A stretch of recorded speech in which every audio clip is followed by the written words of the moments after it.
Thank you, thank you, thank you, thank you, thank you. You cannot be a victor of your future if you are held captive by your past.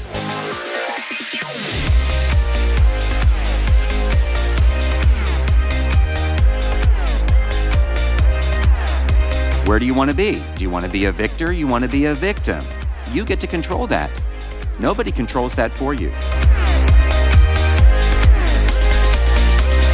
I feel rejuvenated. As a leader, you always need to get your batteries recharged. If you're going to follow someone, you're going to follow someone because they have been authentic, because they have been transparent, because you align with them somehow. You connect somehow with them in what you're doing.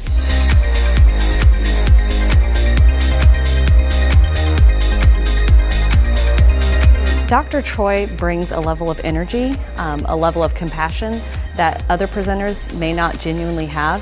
Everything you do is about people.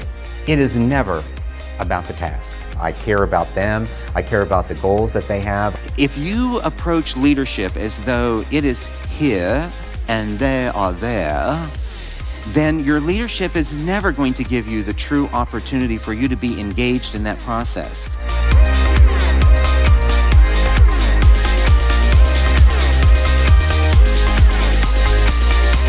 Transformational leaders are more concerned with the development of the follower than they are of them being in charge.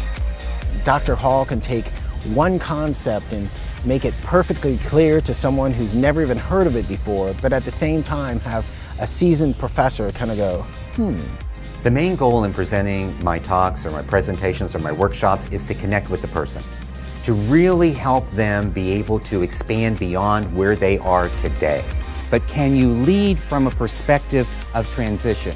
Can you lead from a perspective of transformation that actually requires you to think more about where you're going and who you're impacting than who you are?